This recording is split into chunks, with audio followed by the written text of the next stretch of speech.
National Broadcasting Company and your SO reporter bring you first newsreel pictures of the nation's great 1946 Victory Parade, the 82nd Airborne Invasion of New York. Your SO reporter first presented an on-the-spot television broadcast direct from a point overlooking Fifth Avenue and 42nd Street. Now we bring you the complete motion picture story of the big parade that gave the big town its biggest thrill since the end of the war. The invasion of New York gets underway.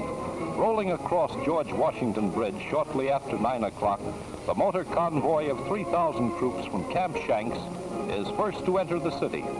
Planning every detail with the precision of a major campaign, Army stagehands have worked for weeks to give New York its greatest spectacle since World War I.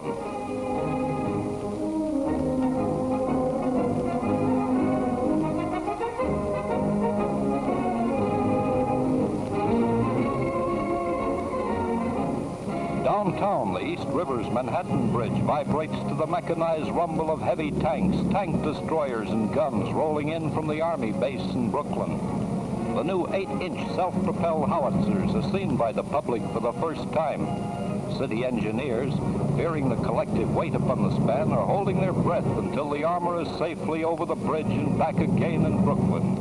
At a West Side pier, Major General Gavin and his aides synchronize their watches as the division prepares for Operation Homecoming. The main body of troops pour into the city by rail and ferry.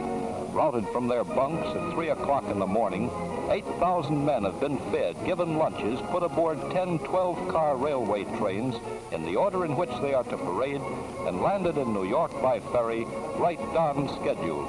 By companies and battalions, they march to the assembly area south of Washington Square. In battle helmet, the 38-year-old commanding general of the 82nd is the man of the hour. Promptly at 1 o'clock, Brooklyn-born James Gavin, youngest division officer in the United States Army, gives the command, "Forward march!" And at the head of 13,500 men, steps out to lead the greatest military parade in New York history. Asked whether he would ride or walk, General Gavin said, "I've walked all over this earth. I guess I can make it with the lads." And Jim Gavin, the kind of leader men will follow to the ends of the earth, gives the big town its most thrilling spectacle since John J. Pershing led the 1st United States Infantry Division up Fifth Avenue 27 years ago. Washington Square Arch becomes an arch of triumph. As 9 abreast, the outfit swings north over the 4.5-mile route.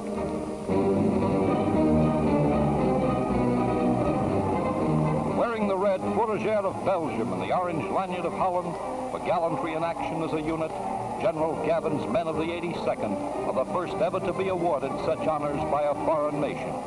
New Yorkers view the parade from every vantage point and from every angle.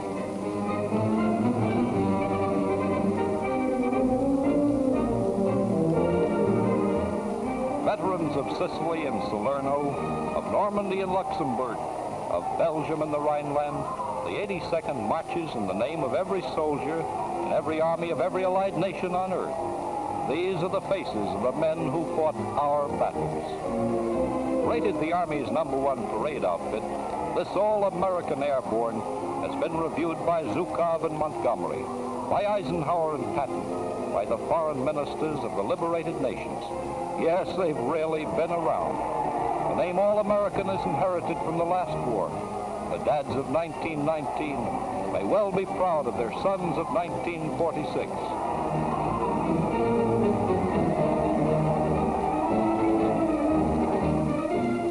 Past the old Flatiron building, hazy in the changing light, the green sea of battle dress and jump boots rolls by the eternal light in Madison Square, forms a picturesque pattern for our cameraman looking down on 26th Street.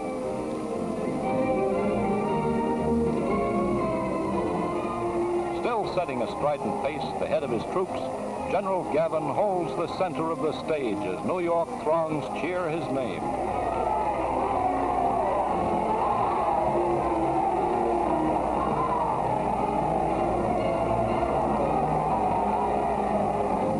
Trim and smart in their battle dress, The 82nd is really a spit and polish outfit right down to their jump boots. Have won the title Best Dressed Outfit in the Army.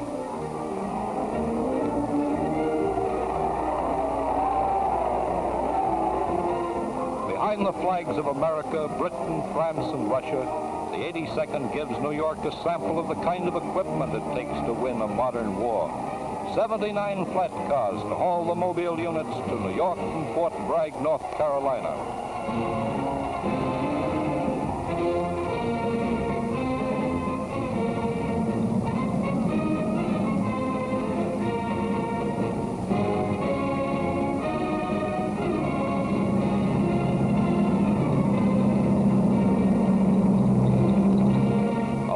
Left over from Navy Day, perhaps, sees the avenue turned over to the tank brigade. The tons of iron and steel rolling over pavements never designed for such heavy traffic is giving the city fathers gray hairs. It's a good thing it isn't summertime, or those babies would go right through to the subway. From windows along the parade route, the wounded march with their buddies in spirit. One of NBC's roving newsreel cameramen catches his own reflection for your SO reporter. In front of the New York Public Library, the 82nd salutes its own. The wives, the sweethearts, the families who gave their sons to the war. Looking down on the surging throng at 42nd Street overlooking Fifth Avenue, NBC television cameras and your SO reporter gave New Yorkers this stirring word and picture on the spot broadcast Saturday afternoon as the parade passed by. For the wounded, it's their show too. They helped make all of this possible. More than 3,000 of the 82nd were killed in action. Nearly 20,000 won the Purple Heart.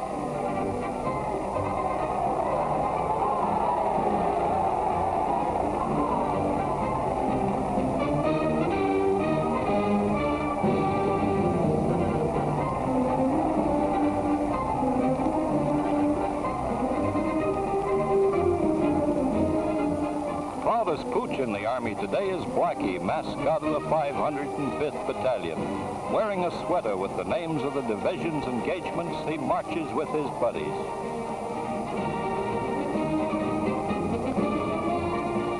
Past the towering skyscrapers of Rockefeller Center, home of NBC television, the procession salutes the new Cardinal, Archbishop Francis J. Spellman, as he stands upon the steps of St. Patrick's.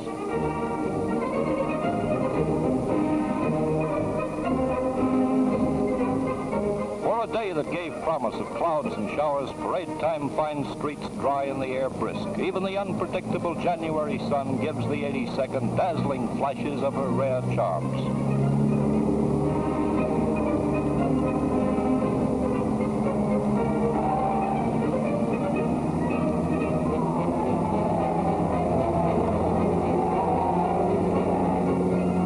A 45-ton tank gives our cameraman an unpleasant moment. What the tank man said when he had to pull out is best not recorded on the soundtrack.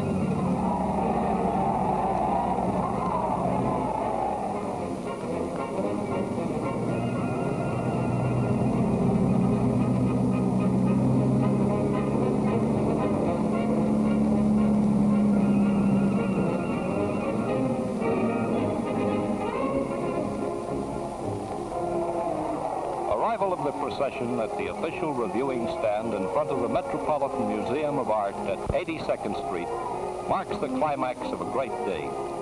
For Slim Jim Gavin, this parade of the 82nd marks the fulfillment of the dream of every man who fought. With Governor Dewey and other high-ranking officials of city, state, and nation, General Gavin sees the 82nd pass for perhaps the last time. For upon the completion of this march in the line of duty, many of the men of the 82nd will depart for their homes. Their days in the Army ended.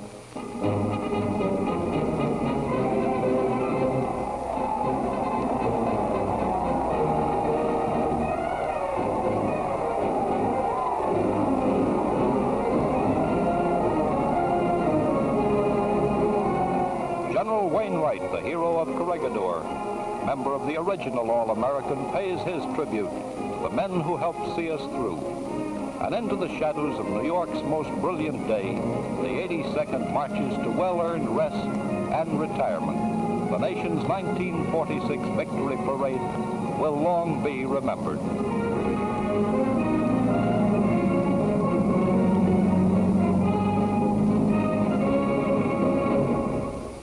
Your SO reporter and the National Broadcasting Company have just brought you first newsreel pictures of New York's great Victory Parade. Until you look in again, happy motoring.